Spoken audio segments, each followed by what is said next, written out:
नमस्कार दोस्तों, मैं आकाश कुमार। जैसा कि मैं आपको मेरा क्लास स्टार्ट हो गया है, मैं आपको साइंस का क्लास स्टार्ट कर दिया हूँ और पॉलिटिकल का क्लास स्टार्ट कर दिया हूँ। तो आपका पॉलिटिकल क्लास मैंने स्टार्ट कर दिया और आज साइंस का क्लास स्टार्ट है। साइंस के क्लास में आज का आपका चैप्टर है गति। साइंस में आज आप पढ़ेंगे गति। सबसे पहले हम जानते हैं कि गति किसे बोलते हैं। कोई भी वस्तु होती है, कोई भी वस्तु वह समय के साथ क्या हो जाती है,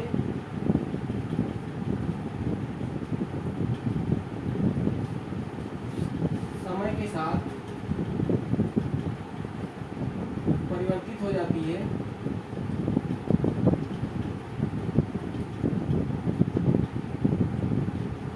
तो क्या कहलाती है? गति कहलाती है। मतलब उसमें समय क्या होना चाहिए? परिवर्तन होना चाहिए, गति कहलाती है।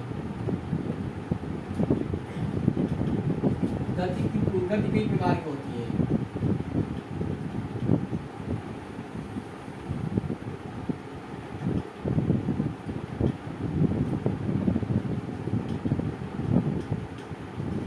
जैसे आपका पहला हो गया एक समान गति।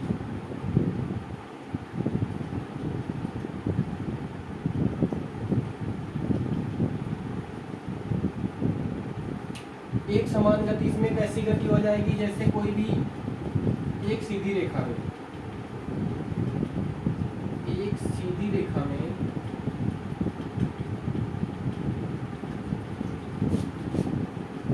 कोई वस्तु गति करती है,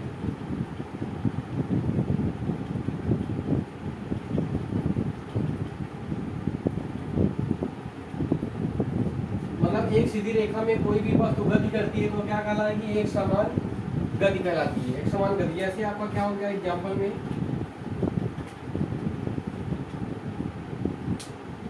ट्रक, रेलगाड़ी। ट्रक हो गया, रेलगाड़ी हो गया, साइकिल हो गया,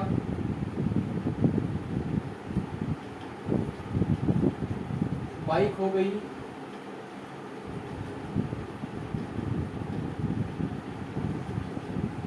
ये सब आपका क्या जाएगा? एक सीधी रेखा में गति करे तो आपकी कैसी होगी? एक समान गति हो जाएगी। मतलब ना ज्यादा गति आपकी धीमी होगी ना ज्यादा गति आपकी तेज होगी। तो ये गति कैसे हो जाएगी? एक समान गति। इसके बाद होता है आपका वृत्तीय गति। एक समान वृत्तीय गति।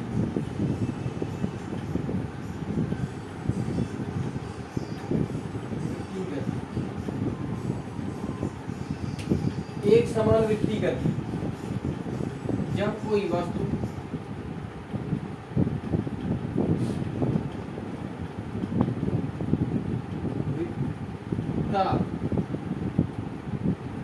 वृत्ताकार मार्ग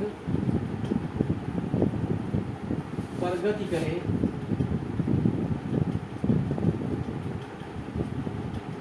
करती है तो वह एक समान वृत्तीय गति कहलाती है।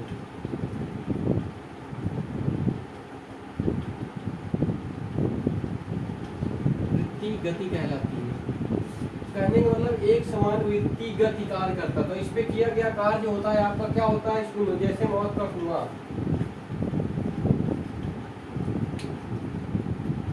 मौत का कुआं,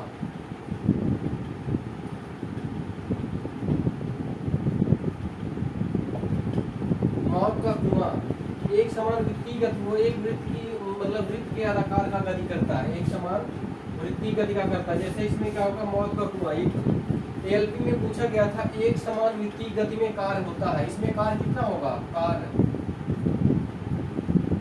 कार्य इसमें कितना होता है? 0।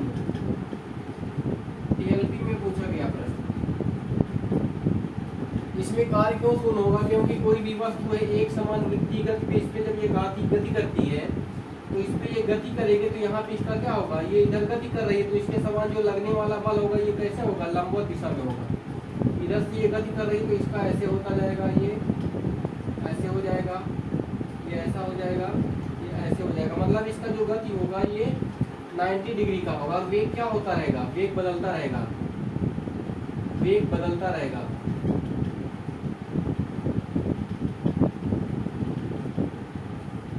वेग बदलता रहता है। W बराबर क्या होता है, W बराबर एफ एस कॉस थीटा। यहाँ पे थीटा बराबर कितना हो जाएगा 90 डिग्री, तो W बराबर F S cos 90 degree. Cos 90 का मान सबको पता है कितना होता है, 0।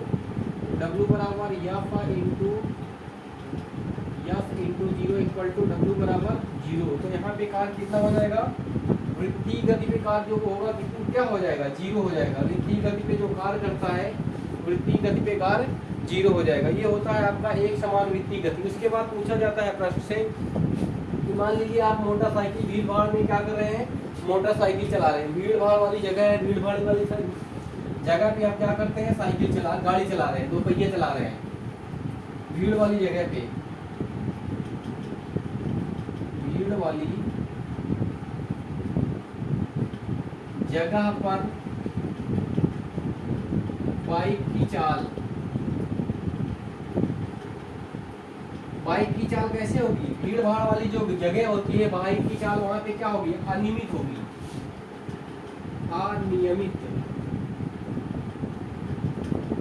अनियमित का मतलब होता है धीमी, धीम और तेज। ग्रुप डी में ये प्रश्न पूछा गया था, ग्रुप डी 2022 में और एएलपी 2018 में ये प्रश्न पूछा गया था कि निम्नलिखित में से अगर आप भीड़ भाड़ वाली जगह पे जा रहे हैं तो आप निम्नलिखित में से कैसी आपकी बाइक की जो गति होगी वो कैसे होगी, तो आपकी बाइक की गति अनियमित होगी। उसके बाद होता है द्विमीय गति, द्विमीय गति, द्विमीय गति, और एक होता है त्रिविमीय गति।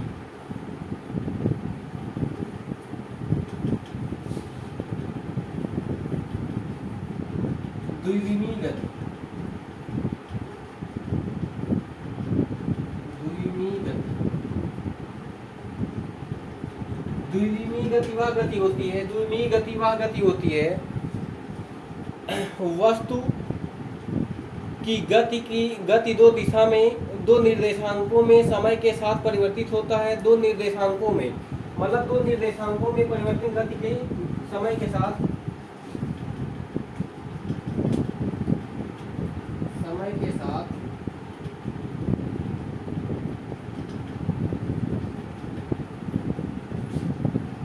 2 निर्देशांकों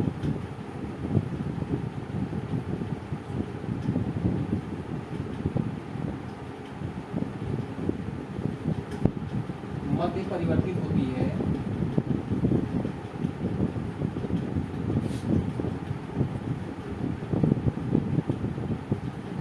तो द्विविमीय गति कहलाती है।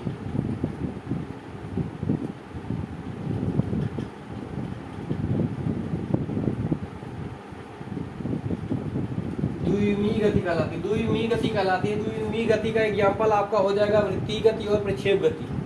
एग्जाम्पल क्या हो जाएगा, वृत्तीय गति और प्रक्षेप गति, वृत्तीय गति और आपका हो जाएगा प्रक्षेप गति। प्रक्षेप गति आपको लोग को पता है कि आप कोई भी वस्तु है जैसे बॉल फेंकते हैं तो ऐसी दिशा में जाता है, तो इसे क्या बोला जाता है, प्रक्षेप गति। इसकी गति कैसी हो, ऐसी हो। उसके बाद वृत्तीय गति आपको पता ही है, वृत्तीय गति कैसी होती है, इस तरह से होती है। ये हो गया आपका वृत्तीय गति, ये हो गया ध्रुवीय गति। उसके बाद आपका आता है त्रिविमीय गति, त्रिविमीय गति, त्रिविमीय गति।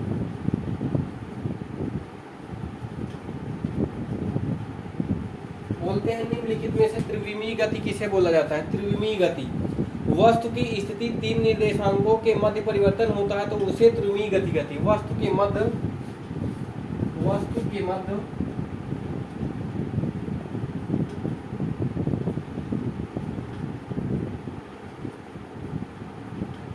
3 निर्देशांकों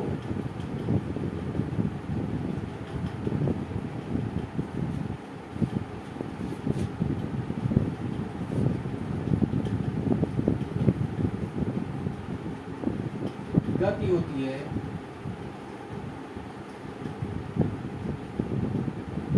तो उसे त्रिविमीय गति कहते हैं।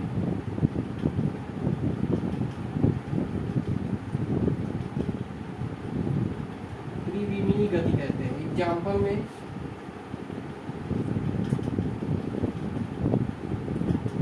एग्जाम्पल आपका हो गया उड़ता हुआ वायुयान।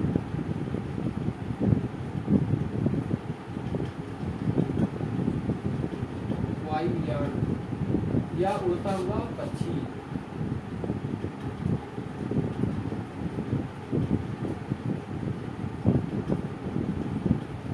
उड़ता हुआ पक्षी ये हो गया आपका त्रिविमीय गति। त्रिविमीय गति में जैसे उड़ता हुआ वायुयान और उड़ता हुआ पक्षी, तो ये कुछ गति से संबंधित है।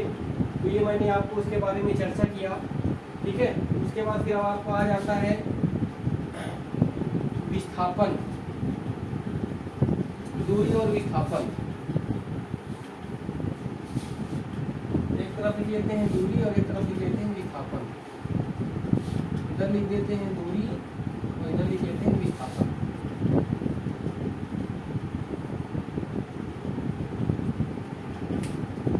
दो बिंदुओं के मध्य, दो बिंदुओं के बीच, दो बिंदुओं के मध्य, दो बिंदुओं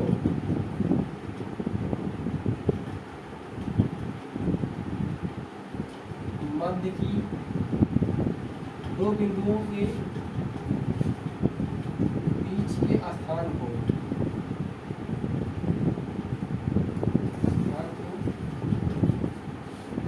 दूरी कहते हैं। जैसे एग्जाम्पल में आपका हो जाएगा ए से बी के बीच की दूरी, ये यहाँ से यहाँ तक इसकी क्या हो जाएगी, दूरी कितनी है, 10 किलोमीटर। ये हो जाती है दूरी। विस्थापन क्या बोलते हैं, एक वस्तु से दूसरे वस्तु, एक स्थान से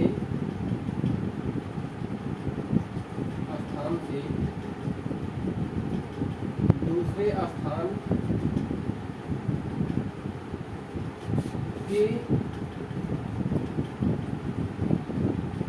अंतर को विस्थापन कहते हैं।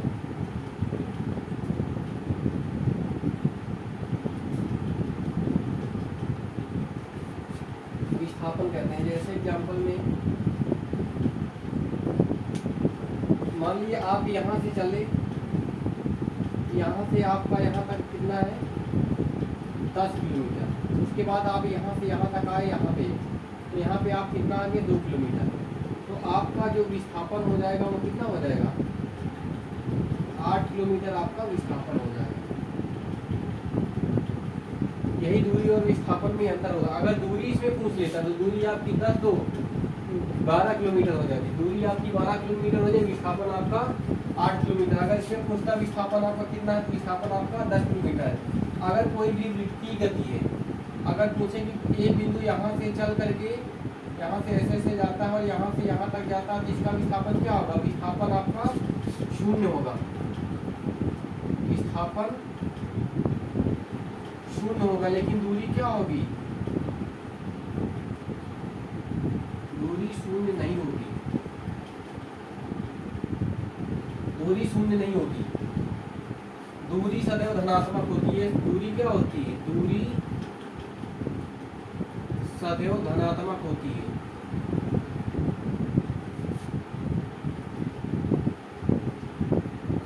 दूरी सदैव कैसे होती है, धनात्मक होती है। और जो आपका विस्थापन होता है, विस्थापन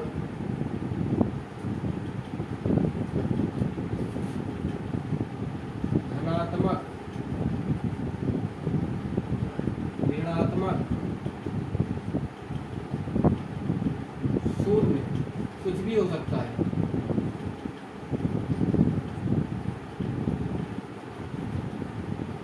कुछ भी हो सकता है, मतलब कहने का मतलब ये है कि जो आपका विस्थापन है वो धनात्मक भी हो सकता है, ऋणात्मक भी हो सकता है, 0 भी हो सकता है। लेकिन दूरी आपकी क्या होगी, दूरी हमेशा धनात्मक होगी। दूरी कैसी राशि है, दूरी अदिश राशि है,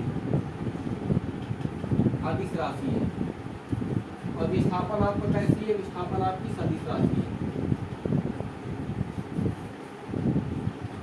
विस्थापन आपकी सदिश राशि है। अब जैसे अगर आपसे पूछ ले कि दूरी धनात्मक क्यों होगी, धनात्मक कैसे होगी, तो यहाँ से आप चल रहे हैं तो इसको यहाँ से यहाँ तक जानते हैं, तो यहाँ से यहाँ तक की बीच की दूरी कितनी है, 15 किलोमीटर।